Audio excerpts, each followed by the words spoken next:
So, very welcome back.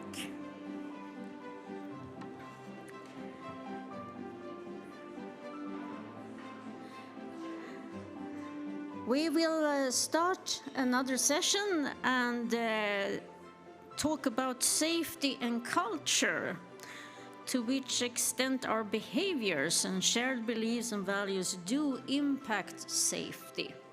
And I'm happy to introduce the next moderator. You have seen him just here before. It's Denis Herbeau, one of our board members in the European Patient Safety Foundation. Please, Denis. Thank you. So welcome back. We'll start right again, right now, so that we have the time to hear all the speakers and panelists. Really looking forward for this session, because culture is a huge subject for more than 25 years, and we're still working on that. So I think we will have interesting ideas and information today. So I will right away call the first speaker, which is Professor Oliver Kimberger for the Ludwig Boltzmann Institute for Digital Health and Patient Safety, who will talk about culture in organization and AI. Is it compatible with current medical culture? The floor is yours.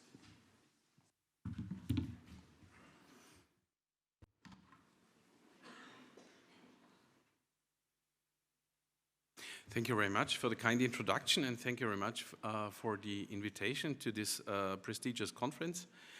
I'm going to talk in the next 10 to 12 minutes about culture and organization in AI. Is it compatible with current medical culture? Just a firm disclaimer, I'm not a cultural scientist.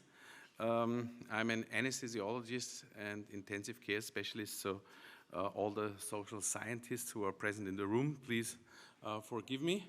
Of course, I'm in their turf now. I would say, is there a place for AI in medicine? Well, definitely there is. But as you can see, there are some buts that need to be considered, and I just want to give you my some ideas for the subsequent discussion and my 2 cents regarding AI and the state of AI in medicine at the moment, in particular with reference to anesthesia and intensive care. So as you can see, in anesthesia and intensive care, a lot is being done research-wise, a lot of model prototyping, a lot of model validation, but very little has arrived actually at the patient's bedside. I would say it's not primarily a cultural problem, but of course it's also a cultural problem. Here are just 2 examples. One has already arrived in the OR. This is for hypotension.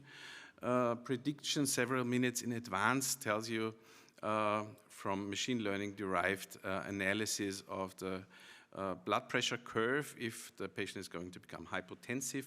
And here is also another FDA-approved device that tells you in advance if the patient is prone to become septic or not. So some of these dots here will get larger regarding workflow integration and clinical outcome evaluation, but not yet at the moment.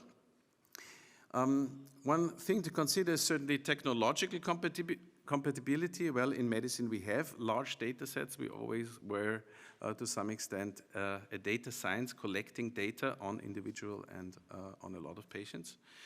We now have the computing power. We also have now the computing power not only to process structured data, but also to process large amounts of unstructured data, which is what most of medicine actually is.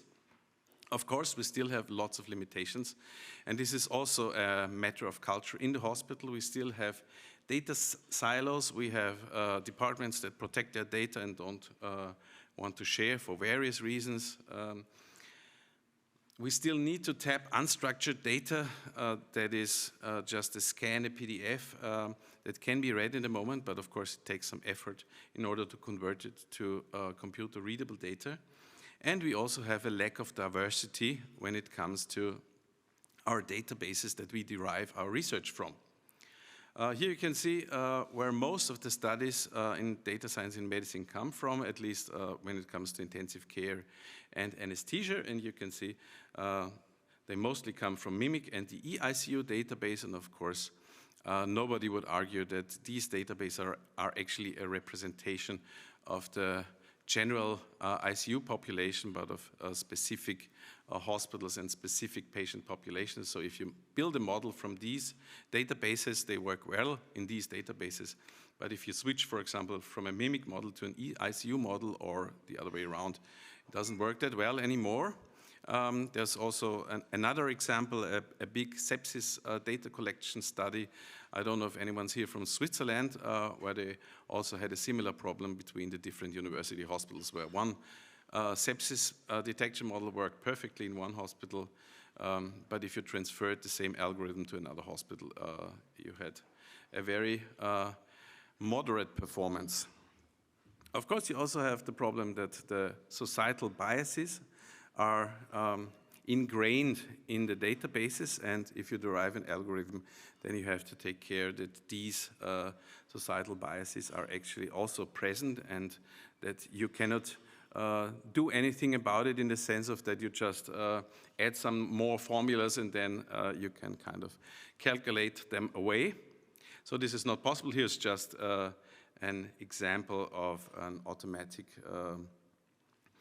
translation program that became famous because it always translated all the doctors in Hungarian to male doctors and all the nurses in Hungarian, which is apparently gender neutral, to female nurses. And of course you have the same inequality if you have, for example, a database with an imbalance in the gender distribution. Same applies to other minorities, etc.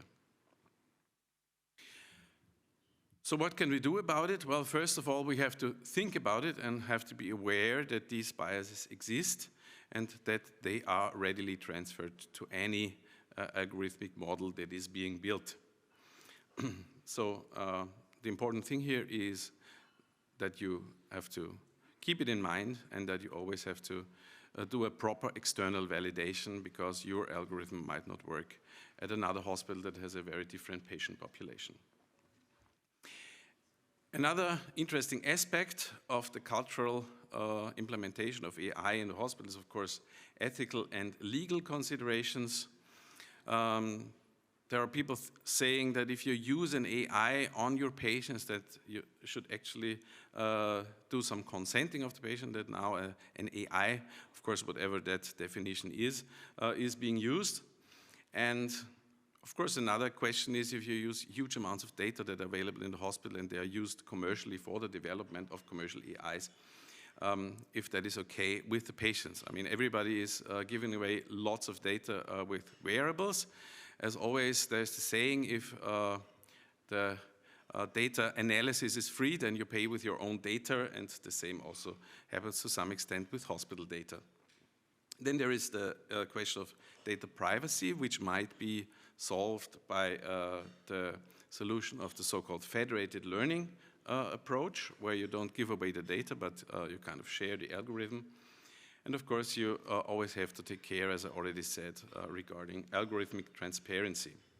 So this is from a fairly recent study where doctors were asked what they are kind of expecting in the field of anesthesia and intensive care from new AI systems. Well, most of them are expecting early warning systems and also an improvement of AI through training.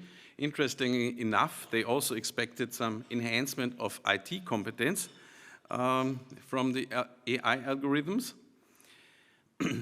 And the disadvantages that were expected were first and foremost technical problems, which is unfortunately also to some extent a reflection of the daily practice of technical helps within the hospital.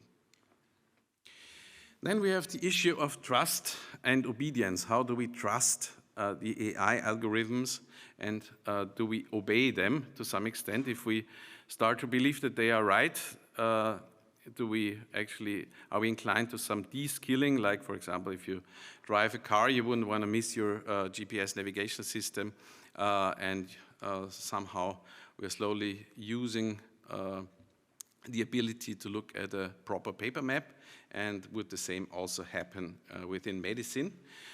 We did an interesting experiment in that respect and looked at a mortality estimation system that was AI supported, and we had a look if this AI support actually influenced our doctors regarding their mortality estimation. And interestingly enough, we had quite an influence, even though there wasn't an exactly very strong belief in the power of this particular AI.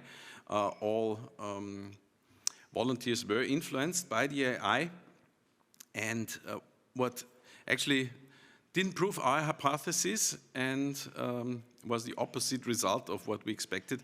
If the AI was self-explanatory versus if it didn't explain anything, there wasn't any big difference.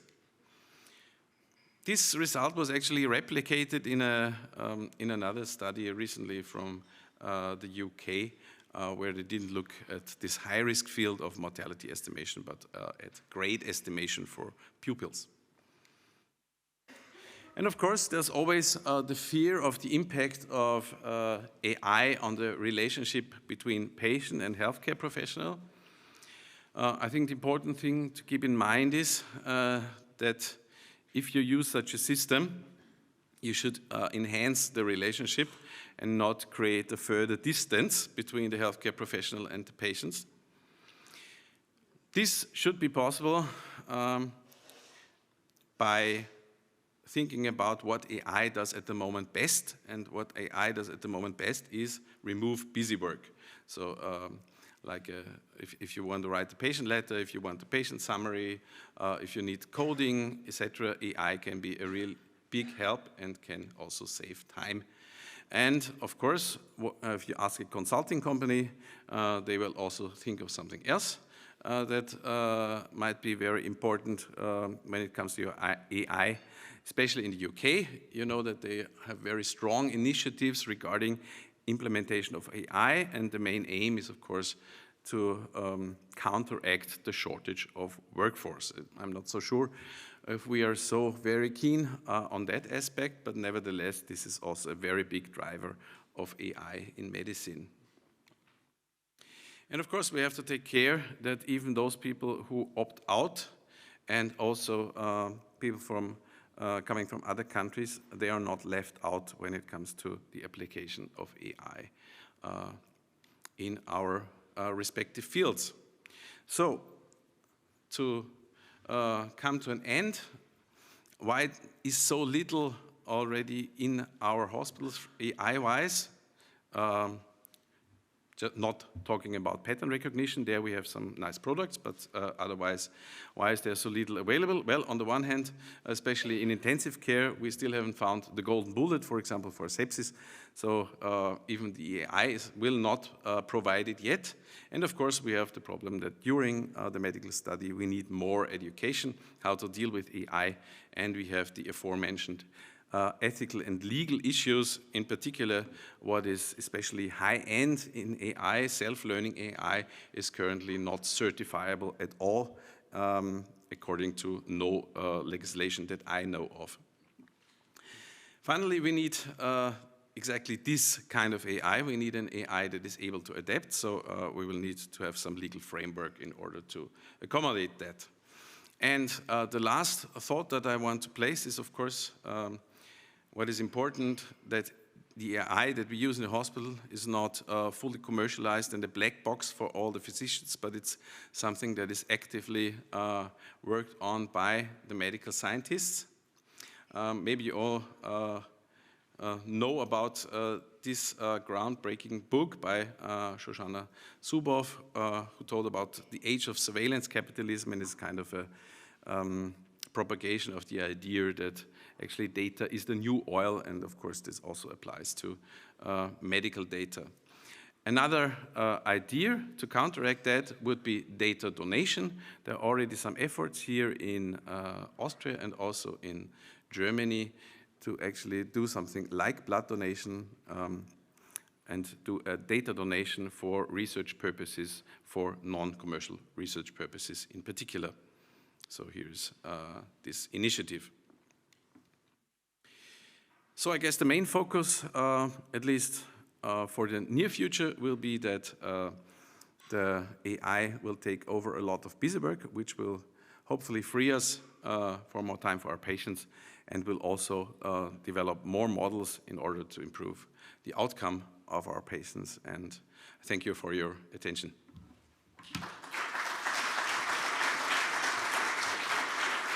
Thank you very much for this really interesting and with a powerful message presentation. And now we'll move to the second speaker, which will be the Dr. Iveta Nagyová, who is president of the European Public Health Association from Slovakia, and she will speak about behavioral and cultural insight in healthcare. The floor is yours. Thank you very much. Thanks a lot for the kind introduction. It's also a great pleasure for me to be here today with you.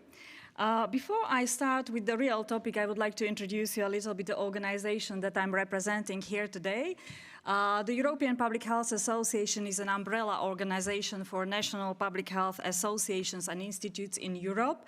The mission of the EUPHA is to activate and facilitate a strong voice of public health in Europe, and we try to achieve it through our AAA strategy, analysis of the evidence, advocacy and action.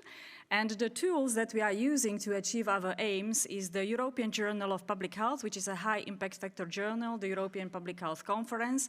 Last year we had the conference in Dublin with 2,400 participants, and also we are organizing the European Public Health Week. So let's dive now into the patient safety and quality of care topic, and let me just highlight a little bit the scale of the problem, even though I'm probably, you are probably more even aware of that than I'm aware. As we heard this morning, only 55% of patients receive recommended care, and 20 to 30% of patients get care that is not needed or is potentially harmful. And the quality of care varies by medical condition. Also, we know from recent research that 1 in 10 patients is harmed while receiving hospital care. So, what are the solutions for this problem? Definitely one of the solutions is the knowledge translation. Again, I'm referring back to the presentation, the keynote lecture, and the Jeremy Grimshaw's talk. As we again heard that the delay from implementing all the research which is available to clinical practice takes 17 years, but when we employ knowledge translation, this time can be reduced to 3 years. Another solution is behavioral insights. I'm absolutely convinced about that, because the need for behavioral insights can hardly be overemphasized in Medicare care, in quality of care, in patient safety. Health behavior constitutes the basis of physical and mental health. And what is behavioral insights? Behavioral insights is a new emerging field which is at the crossroads of psychology, neurology, behavioral economics, sociology, anthropology, and other fields as well, and helps us to understand why people behave in a certain way, what are their motives, what are their barriers, what are their facilitators, and how can we influence this behavior. So behavioral insights are very relevant in all these fields which are highlighted here, the information provision, environment design. It can feed into process design as well as incentives, how we design incentives for patients, for example, or systematic rules and evaluations. And the importance and relevance of behavioral and cultural insights have been already acknowledged also by the WHO. For example, in the WHO Europe, the European Programme of Work for years 2020 and 2025, behavioral and cultural insights are one of the 4 flagship initiatives. And also, I had a pleasure, probably you can't see, but on the second person on the left-hand side is me, and I had really a great pleasure to introduce, on behalf of the whole team, the agenda and the resolution and action framework on behavioral and cultural insights to the 53 ministers of the WHO European region. Similarly, also the WHO headquarters recognized already the relevance and importance of behavioral sciences for better health. And again, this May, at the 76th World Health Assembly, the new resolution on behavioral sciences for better health has been adopted, and by all member states of the UN. Oh, again, a little bit of advertisement for myself. I'm also a member of the Technical Advisory Board for Behavioral Sciences for Better Health at the WHO headquarters. Okay, So why this is relevant, why is it important? Let me just provide you a little bit with a sneak peek into the behavioral theories and frameworks. One of the reasons why it is important and interesting is that because we as human beings are having two operating systems, and they are usually in harmony how it navigates us through our lives.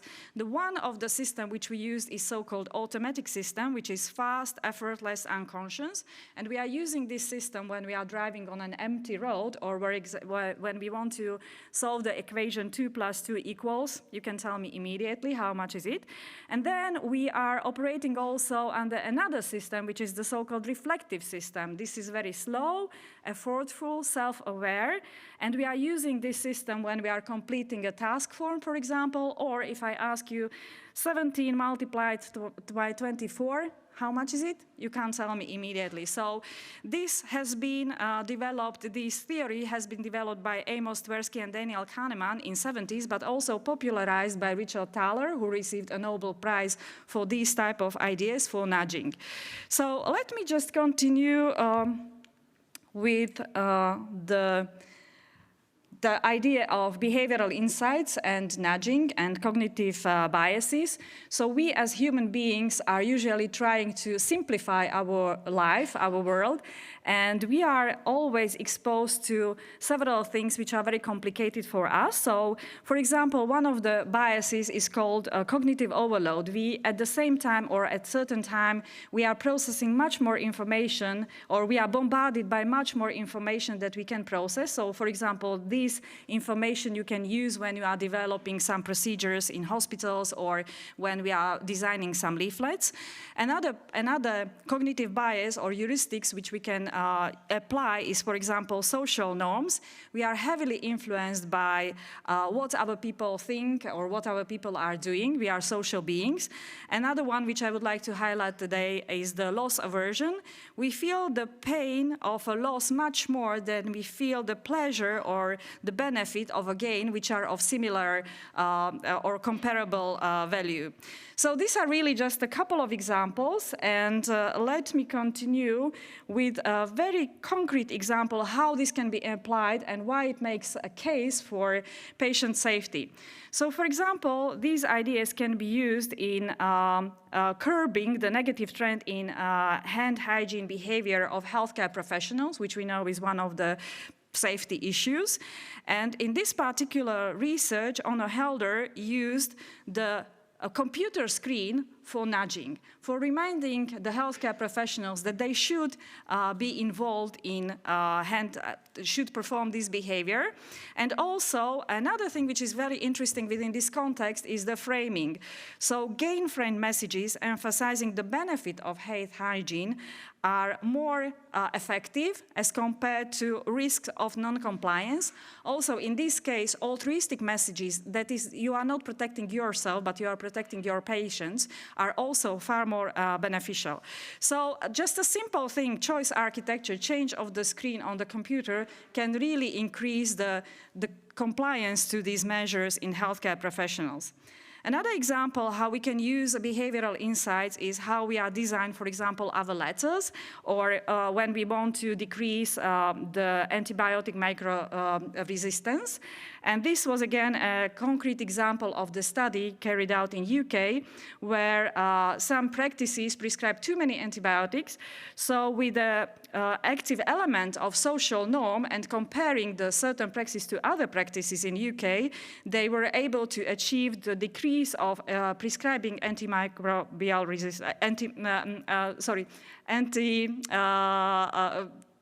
antibiotics. So as I said, the active element which was used in this letter was that the great majority, that means 80% of the practices in Birmingham, prescribe fewer antibiotics per head than yours practice. And because we are, as said, social beings, we don't want to be worse than the others. And therefore, this simple message, again, can change very much the behavior of people. So I can understand that this could be kind of like overwhelming when I told you that there are 188 cognitive biases or heuristics.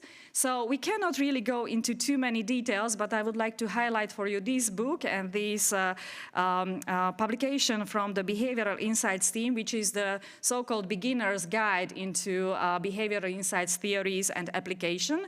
And this is a so-called EAST framework, which says that if you want to be effective in implementing some behavioral insights or some knowledge from behavioral insights, the change which you are going to do has to be easy, has to be attractive, has to be social, has to be timely.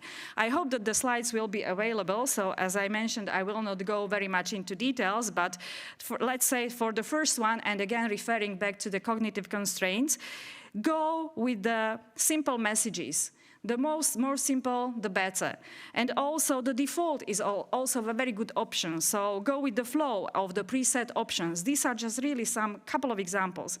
Some people criticize these theories. They are too simplified, and it's true. Sometimes people are very often bored from nudging, for example. It has its place in a certain context, but I would like to present to you the final model of which I'm very enthusiastic about, and it is a combination of 94 different behavioral change theories and practices. And this theory is by Susan Mickey, which says that if we want to change some practice, we have to fulfill 3 criteria. The person has to have the capability of change, that means physical and psychological capability, the motivation to change, and also the opportunity, the enabling environment. And this so-called combi model is supplemented by the behavior change wheel, which provides a lot of possibilities how we can act. So for example, what you can do education, you can do persuasion, you can do coercion, or even taxation or fiscal measures. All these are tools which are influencing behavior at the individual level. And my final example is just, again, to highlight or to illustrate for you how it works. So again, let's go back to the hand washing practice. And when we apply the combi model, is lack of hand washing is lack of awareness? People are not aware that they have to do that. Is it the question of motivation? We intend to do that, but something else comes into our way and we are not doing that. Or is it the environment? Soap or sanitizer was not available. So again, this is just an illustration. And my final slide refers to WHO Global Patient Safety Action Plan 2021-2030 and 7 strategic objectives. So behavioral insights can feed into every of these 7 strategic objectives. It's, as I said, it's very relevant. We can use the behavioral lens to change the behavior for the better health and well-being of the patients. Thank you very much.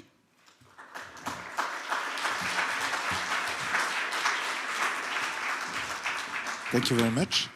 And we are already moving to the third speaker, which is the Dr. Abdelullah Belou, President of the Global Network in Emergency Medicine, who will talk about how implementation science can improve continuously quality and safety culture in emergency medicine. The floor is yours. Thank you very much for the invitation, and I'm very happy to share with you some knowledge of what's happening in emergency medicine. Just to give you my background, first of all, I'm French. I did all my career in France, but I had the chance to go everywhere in the world. And now I'm working in China. Currently now, I'm trying to develop an Institute of Sciences in Emergency Medicine, focused on different platforms. And you can see here that quality and safety is one of the platforms. And one of the objectives is to develop translation research and try to see how we can implement the science in real life for patients. The vision is this one. The vision is to try to go from the micro to the macro around a big data center that will include quality and safety databases. The global network I'm leading, created in 2012, is a network that work around different academies, and these academies include one of them, which is quality and safety in emergency medicine. I have no conflict of interest. I just want to show you these two very important, let's say, thinkers, philosophers for us from Greece, Aristotle. Quality is not the act, it's the habit. We have to practice quality like we drink water. And this is very important. Another thing is important, Hippocrates, we swear when we become a doctor in medicine in France, we swear on Hippocrates. Okay, the disease is important, but the human is more important. And this is why, if we have this kind of thinking, our way to care patient will change. Not only focusing on disease and technology and how to find the diagnostic, but also how we interact with the patient. Okay, we are talking about what's happening in our West countries, developed countries, and even we are developed, I will show you one slide or two slides, we are still, behind what we have to do. You can imagine that in developing country, what is happening in terms of quality and safety and medical errors. We don't have enough data. What's happening in this country is increasing, and the global network has this role to get some data from this developing country. This is real. This is in the United States, but we have also this kind of situation in France. And you can see here on the left what we don't want to see. I was head department for many years, 30 years, and when I see that, I can tell you I'm not very happy. We forgot this old patient out of the ED. Can you imagine what the family can think about our way to care our patient in the emergency department? We are very interested for many years in emergency medicine on what is happening in the airport. There are some scientists in emergency medicine that focus on understanding the science in the airport. You can see here that when we go to take our flight, in the beginning, it's a lot of overcrowding. And after 2 hours, 3 hours, I think it's good. Then we appreciate our stay to wait our flight and to board. I don't want to go deeply because one of my colleagues here gave a lot of information at the keynote lecture. You can see here that clearly, nowadays, medical errors and adverse event is the third cause of mortality in the world after cardiovascular disease and cancer.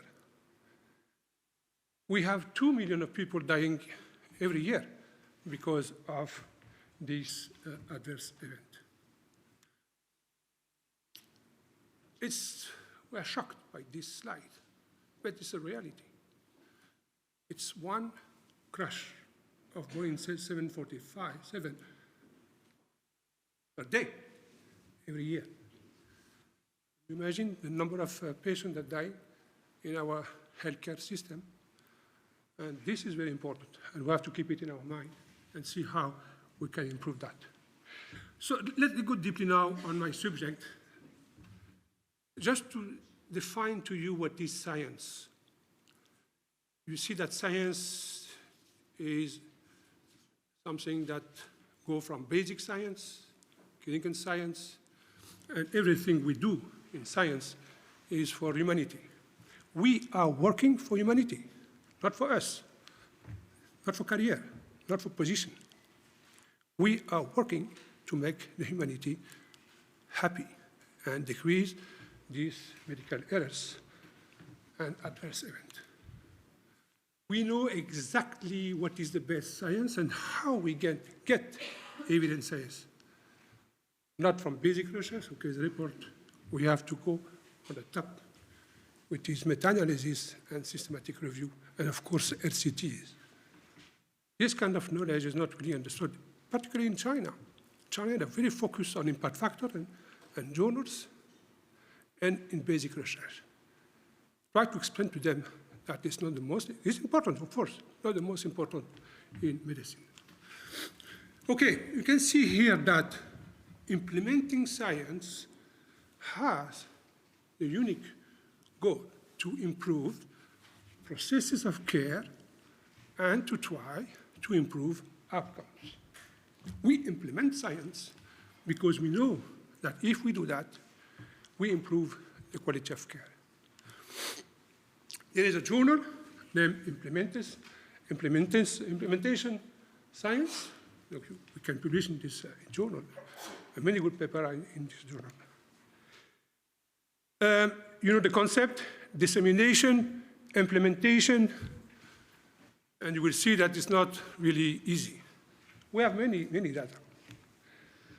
But we know also that, for example, in America, not only America, less than 50% of EBM, evidence-based medicine, is applied in our care. We think also that we have some papers showing that 30% of the guidelines, international guidelines, are applied by us, which is very strange. Also, when we implement a change, you can see here that this change occurs in 5 to 10%. No, it's a complex process of this implementation.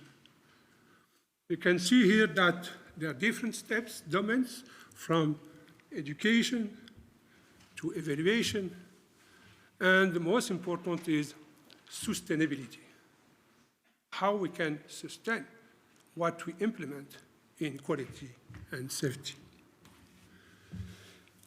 Many papers, I can give you few domains. Here, sepsis. Clearly, when we implement the sepsis campaign guidelines, we improve the quality of care, for sure. We have data on that.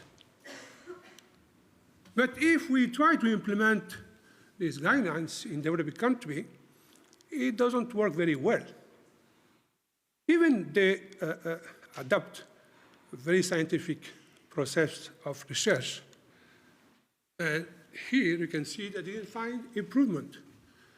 There is a complexity between the science, the implementation. For those countries like here, Ethiopia, clearly the lack of resources is one of the factors that is important that we have to take care on it. If you go to, let's say, STEMI, microbial infection, we know very well in the research what we have to implement. This is a paper, 2017, showing the quality indicators, and when we apply these quality indicators, we improve significantly the survival. Then if you look at the organization, at the global level of the hospital, we have this conclusion that we are still behind. And if you go here, 2023, teamwork culture is important. We are still in the culture of blaming. We are blaming ourselves, and we are blaming nurses, professionals, doctors.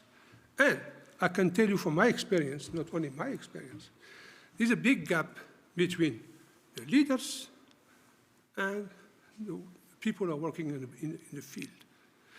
Tuareg human proposed something very important, to destroy this pyramid from the leaders to the professionals.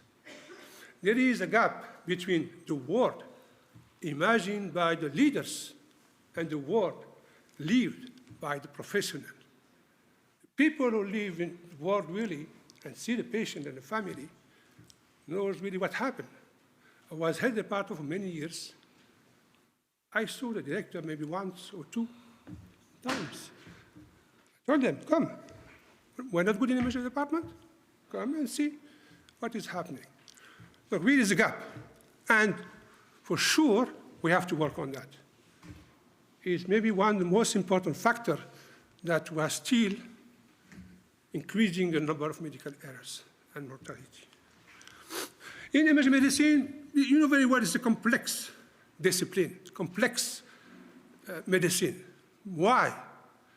Because the time is very important. Time is brain, time is heart, time is gut, time is bone. We know that very, very well from the science, from the guidelines. And you know why it's complex? Because we have different segments, and we have three important segments, from the input to the output and the output. I can tell you from my experience, we improved a lot the input and the throughput, but we are not efficient to improve the output.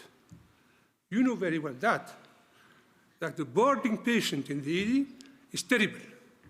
Even America, in the, let's say, academic centers, they decrease this boarding, but now it's occurring, increasing. It's a crisis now in America. We are facing a crisis in medicine all over the world, and this is very important. And we know very well the factors. We don't have international guidance about time in the ED, and for sure time is important in the ED. And we have to work on how we can implement science according to time in the ED to decrease adverse event medical error.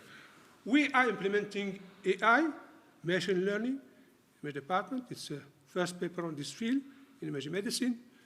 And we found a true interaction between time and the mortality in the hospital.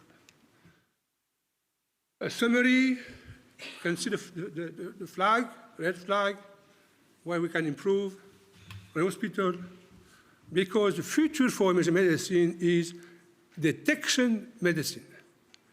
We have to detect the acute disease before the acute disease occurs. And we have the technology to do that.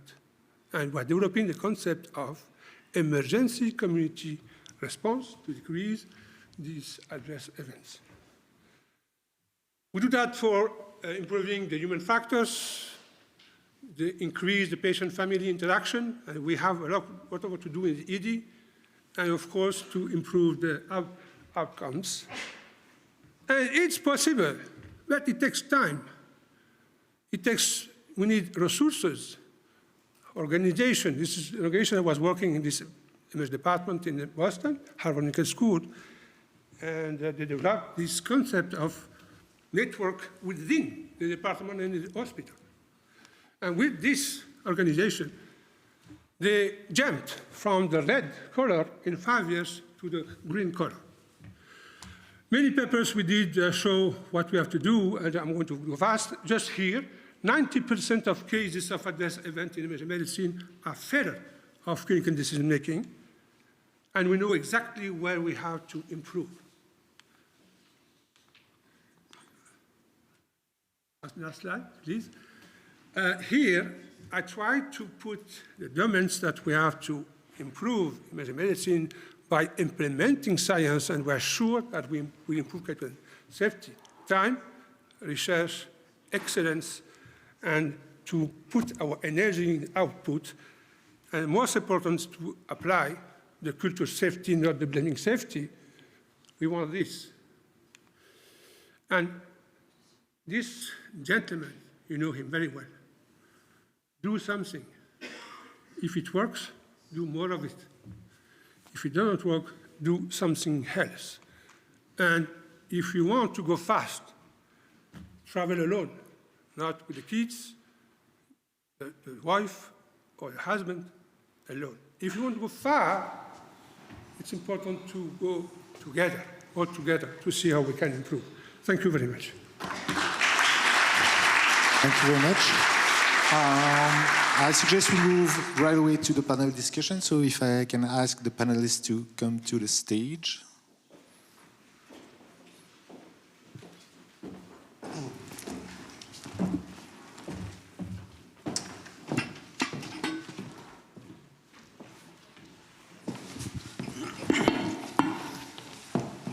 So thank you all for joining this discussion. We'll try to keep it more or less on time.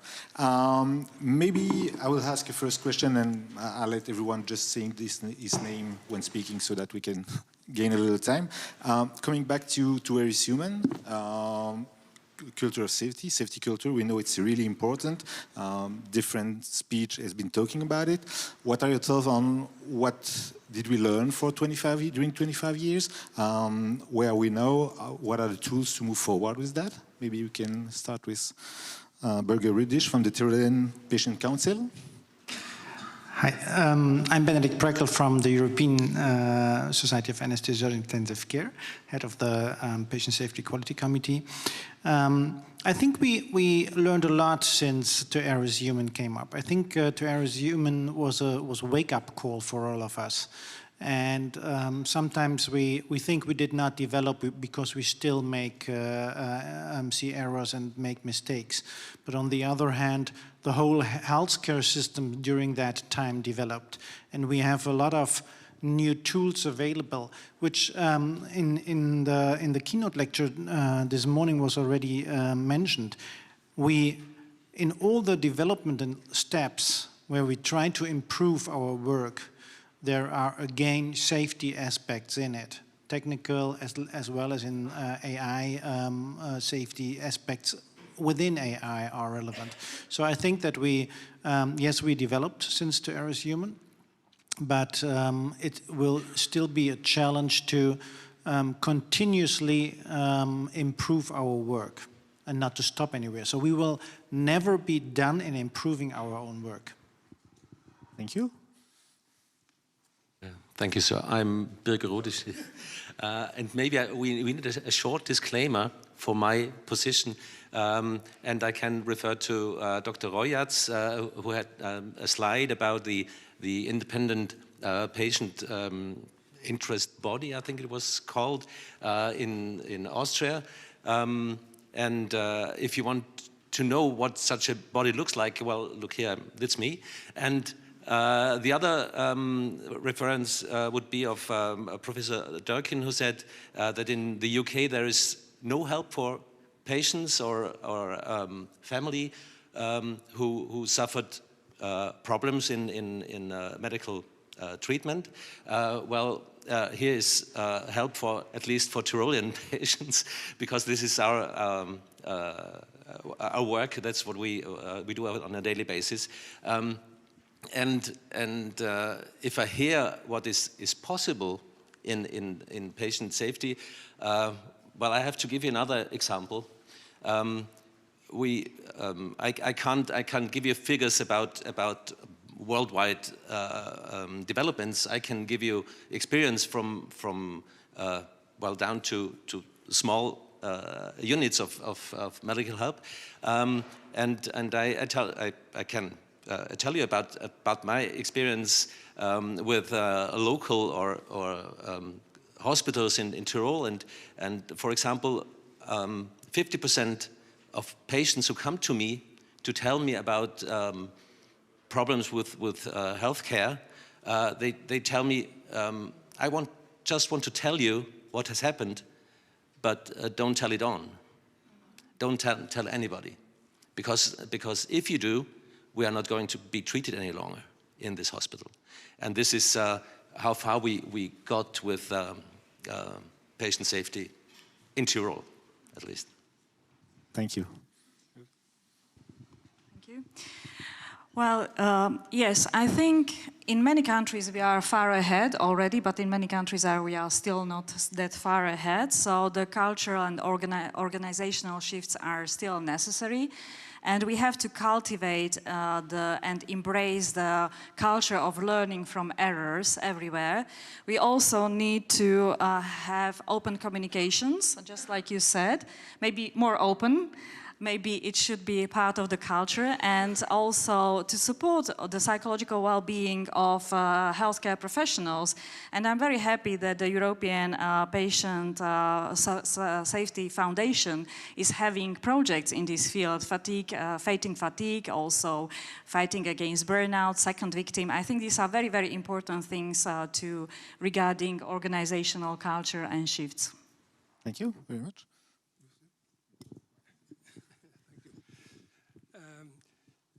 Just to share with you some words, and of course I'm focused on emergency medicine, but also I know what happened in the hospital because I'm also a professor in internal medicine, in emergency medicine.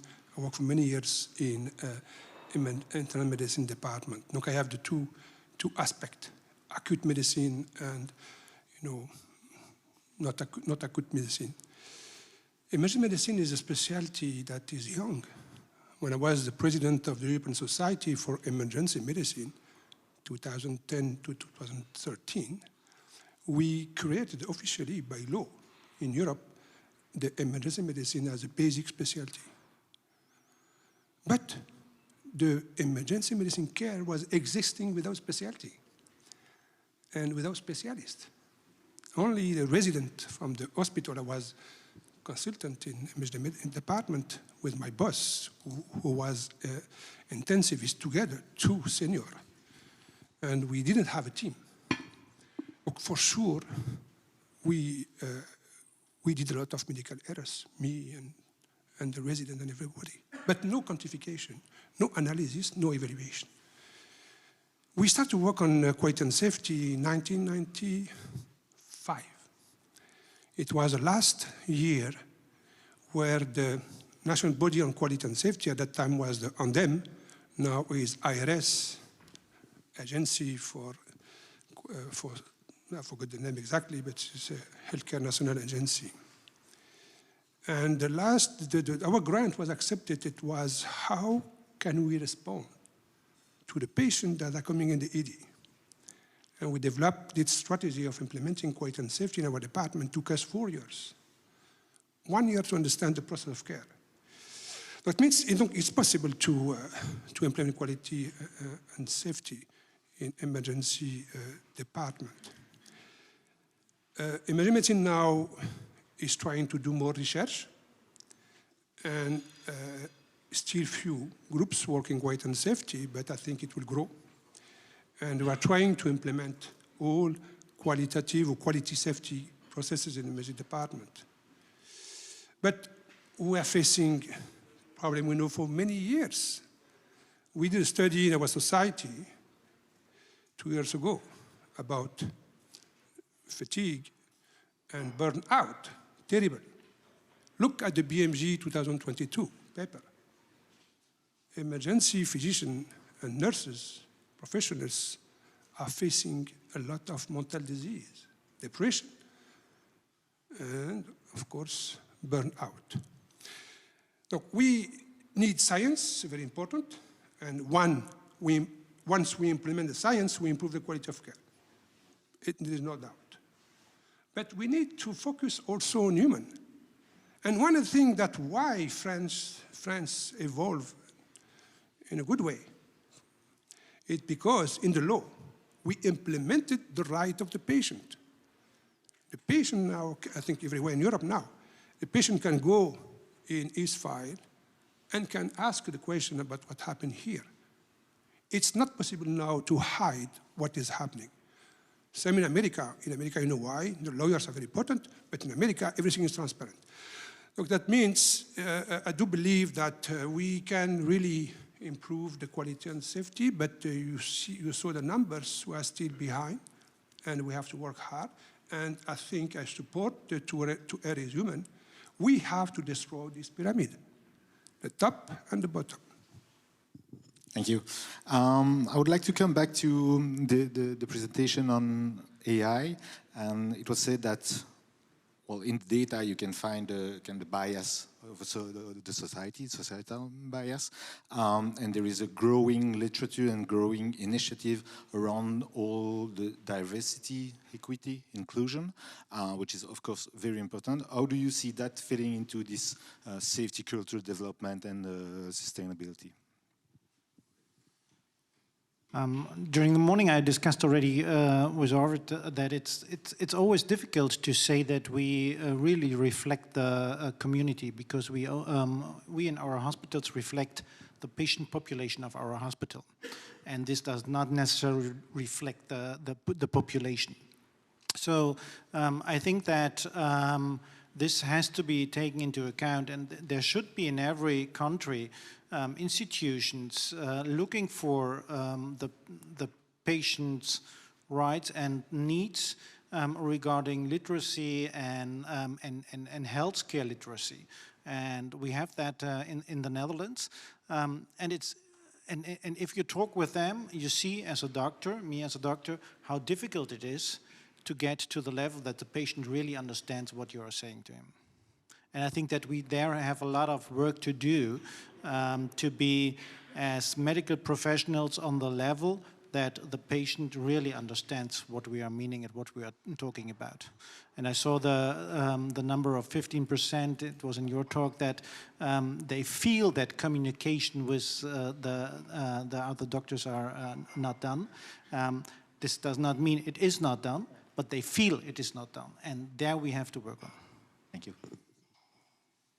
Yeah, I would like to add something to the presentation of Dr. Bilou, which I liked very much. Thank you. But you had one slide with where you showed the input and output of where the patient goes and goes back, and there you have this arrow going from the patient to the quality board, and I missed the arrow back. This is what most of my patients, they don't want money. They want to know what had happened. And this I think is very important. And maybe there is, could be a dialogue, because maybe this quality board can come to conclusions which are not complete. Yeah, this is one point, but I want to add. Thank you.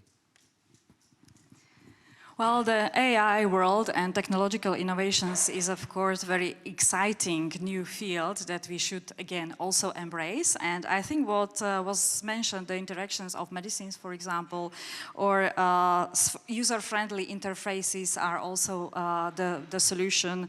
Algorithms that predict patient behavior, but also algorithms that help to understand a healthcare professional's behavior. So by understanding, anticipating, and influencing human behavior in healthcare systems, we can fortify their defense against preventable efforts. So I would say that we have to work further with regard to artificial intelligence, even though some people like Elon Musk say that it is one of the biggest threats, but we already are experiencing artificial intelligence in our everyday life, and it can really help us to prevent a lot of errors. So I'm in favor of that. Thank you. I will switch, if you agree, with the last point that I would like you to address very shortly, because we are already lagging time. And so we'll start with you and then going back the other way around. Basically, I think you all agree with me that we're speaking here about kind of a learning culture. How can we make organization the learning system, learning organization? So what is, for you, the main priority to work on so that our healthcare institution, our system, our healthcare system is becoming more and more a learning system?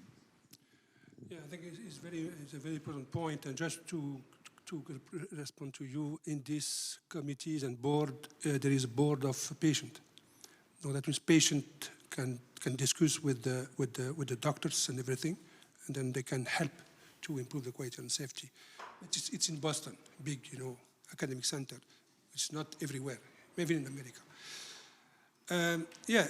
Clearly, we have to shift, but it's still existing now, from this blaming culture. I'm in China now, and I see that there's a lot of blaming culture. And we know because this culture system and everything, we know why.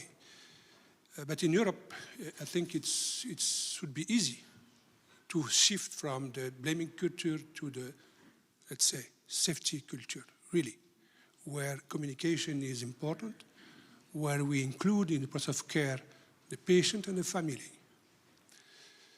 If we don't do that, I don't think we will improve what we are facing now all over the world. It's really a culture. If I took my discipline, emergency medicine, I finish now, how can we be good if we work 12 to 14 hours during a shift? And we did a study showing that if we work 6 hours in a shift, we improve quality and safety. No, there's a lot to do on improving all of this human factor.